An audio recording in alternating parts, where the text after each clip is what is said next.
Shalom keluarga umat Tuhan yang dikasihi Tuhan. Hari ini kita akan belajar firman Tuhan dan baru-baru saja kita sudah merayakan Paskah di tahun 2021 ini, dan kita percaya bahwa kebangkitan Kristus yang akan memenangkan kehidupan kita bagi orang yang percaya kepada Dia. Hari ini saya akan membagi topik seputaran Abraham yang sudah beberapa kali kita ikuti. Dan hari ini akan kita belajar mengenai bagaimana Abraham yang taat kepada Tuhan. Seperti kita sudah belajar di dalam hari Paskah, kita sudah belajar bahwa Tuhan Yesus begitu taatnya kepada panggilannya di dunia ini, sehingga dia rela disalibkan.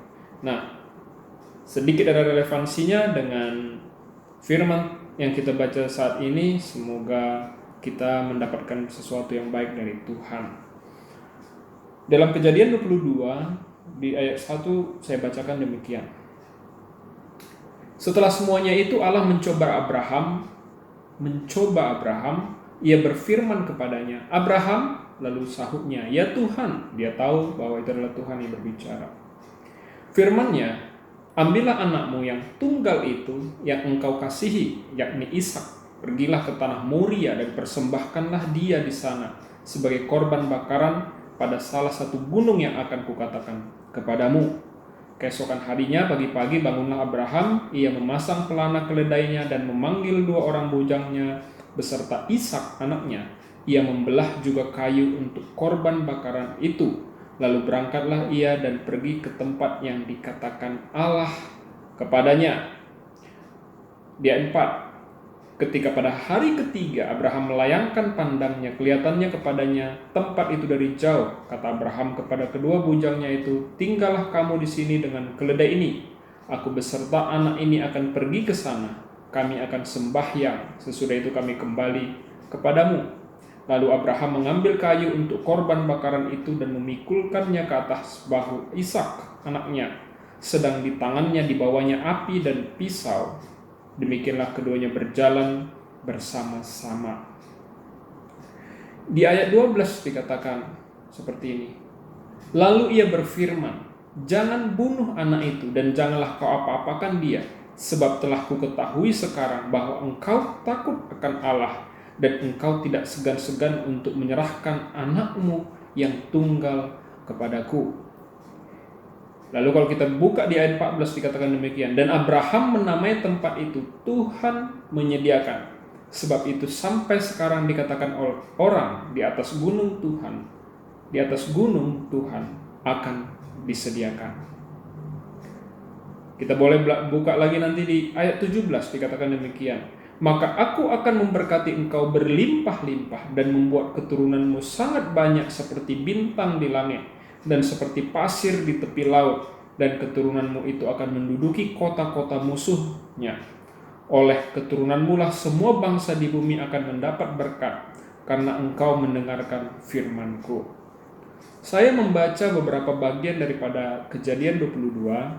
Nanti saudara boleh membukanya di rumah atau masing-masing secara pribadi.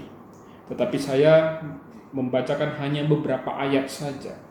Nah, di sini kita semua tahu bahwa ada satu pengalaman yang menarik di mana Tuhan mencoba Abraham dengan meminta Abraham mengorbankan satu-satunya anaknya, anak yang dari istrinya yang sah, bernama Ishak, untuk dikorbankan, untuk disembelih menjadi korban bakaran bagi Allah. Sewaktu Abraham diminta oleh Allah, saya yakin percaya Abraham memiliki sebuah pemikiran yang begitu sulit. Karena apa? Karena dia harus mengorbankan anaknya yang tunggal. Kalau dikatakan di sini anaknya yang tunggal. Tetapi dia tidak membantah dan dia mempersiapkan segala sesuatunya. Dan dia membawa Ishak sampai ke gunung dan bahkan sampai dia akan dipersembahkan kepada Tuhan. Namun di ayat-ayat berikutnya malaikat Tuhan melarang Abraham untuk melakukan tersebut. Dan ditunjukkanlah ada satu ekor binatang yang menggantikan Ishak untuk dikorbankan kepada Tuhan. Cerita ini atau kisah ini berulang di kejadian Paskah sekitar 2000 tahun yang lalu, di mana ada seorang yang anak Allah sendiri yang tidak digantikan dari domba, tetapi langsung anak Allah itu sendiri. Dia disembelih, dia mati di kayu salib sebagai korban penebusan dosa umat manusia. Dan kisah ini terulang dari awalnya dari kisah Abraham dan digenapi di dalam Yesus Kristus. Di sini sangat luar biasa. Jadi kalau saudara baca Alkitab itu dari ribuan tahun sebelumnya kejadiannya sampai pada saat ribuan tahun setelahnya dan bahkan ribuan tahun lagi berikutnya, itu tidak putus. Ceritanya bersambung terus, serialnya bersambung. Itulah namanya serial kasih Allah kepada manusia. Nah, di dalam kisah ini ada hal yang bisa kita pelajari. Karena kita tahu semua cerita tentang ini. Di sini ada beberapa poin yang saya sudah rangkumkan. Yang pertama, bahwa Abraham itu diuji oleh Tuhan. Dan apanya yang diuji? Yang diuji adalah ketaatannya. Hal yang paling rumit yang kita hadapi di dunia ini adalah ketaatan kita kepada Tuhan dibandingkan ketaatan kita kepada lingkungan maupun ketaatan kita kepada diri kita sendiri. Kemungkinan ketaatan kepada Tuhan itu hal yang nomor terakhir. Tetapi itulah yang diujikan Tuhan. Ketaatannya apa? Bahwa Abraham mendengarkan firman Tuhan dan melakukannya.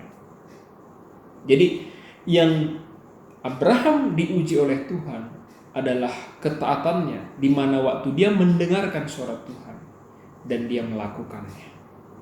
Ini yang pertama. Yang kedua, sewaktu dia mau menyembelih si Ishak, ternyata digantikan oleh domba. Dan malaikat berkata, di sana jelas dikatakan bahwa karena mengapa digantikan? Karena mereka sudah tahu bahwa Abraham adalah orang yang takut akan Allah. Takut akan Allah melebihi berkat yang harus dia dapati. Takut akan Allah melebihi apa yang ada dia punya. Mengapa demikian? Karena Ishak adalah anak yang ditunggu-tunggunya selama 100 tahun usianya. Ternyata harus dikembalikan kepada Tuhan. Dan dia taat. Karena dia takut akan Tuhan. Ketakutan akan Tuhan di sini menunjukkan bahwa Abraham tahu memposisikan Tuhan di dalam kehidupannya.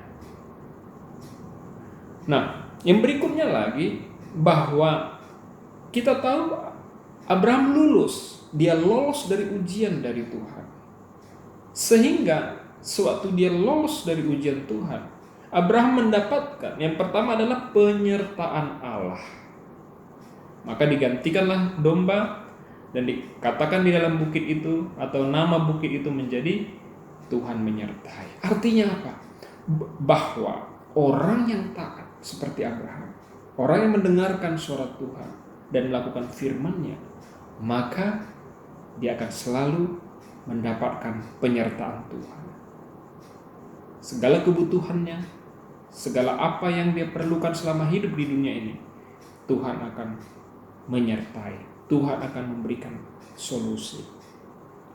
Dan kalau waktu dia mendapatkan lolos ujian ini, dia juga mendapatkan kemuliaan. Maka dalam firman di ayat 18 dikatakan bahwa oleh engkau segala bangsa akan menerima berkat. Karena apa? Karena Abraham adalah menjadi bapak berkat bagi bangsa-bangsa. Itu sebuah kemuliaan yang dia terima. Dan oleh keturunan Ishak sendiri, akhirnya ada satu orang yang menjadi berkat bagi bangsa-bangsa, yaitu Tuhan kita, Yesus Kristus, Anak Allah. Nah, hari ini kita mau belajar. Paskah kita baru lewati. Tetapi dari nilai-nilai yang kita pelajari ini, kita mau lihat apakah kehidupan kita sudah seperti Abraham ini. Yang mau kita belajar hari ini adalah, saya catatkan di sini yang pertama, bahwa Tuhan sangat respect kepada orang-orang yang taat, yaitu orang yang mendengarkan dan melakukan firman Allah. Saya katakan dengan bahasa saya, Tuhan sangat respect, berkenan, respect. Karena apa? Karena ketaatan itu nilainya paling tinggi dari segalanya. Yang kedua, ujian akan selalu ada selama kita hidup. Yang berharga dari hidup kita harus kita berani lepaskan. Karena ujian itu selalu meminta hal-hal yang terbaik dalam hidup kita. Kalaupun kita mau lepaskan karena kita taat kepada Tuhan, artinya ujian akan selalu ada dalam hidup kita. Tapi kita harus mau melepaskannya. Karena firman Tuhan berkata bahwa kita bukan berasal dari dunia ini. Sehingga apapun dunia ini yang minta kepada kita, lepaskan. Karena kita berasal dari surga. Karena kita sudah terikat di surga. Hal-hal tersebut akan menggoncangkan hidup kita. Terlebih pada hari-hari ini, kita bisa saja tergoncang. Siapa saja bisa tergoncang pada hari-hari. Tetapi ingat, setiap ujian itu, kita harus lebih taat kepada Tuhan daripada kita cari solusi untuk menghadapinya. Taat kepada Tuhan, itu intinya. Dan yang ketiga, penyertaan Tuhan tidak akan habis-habisnya dalam hidup orang percaya. Kita lihat Abraham, bagaimana dia menjadi orang yang diselamatkan Tuhan sendiri, diganti korban keselamatan, bukan lagi Ishak, tetapi menjadi Yesus Tuhan.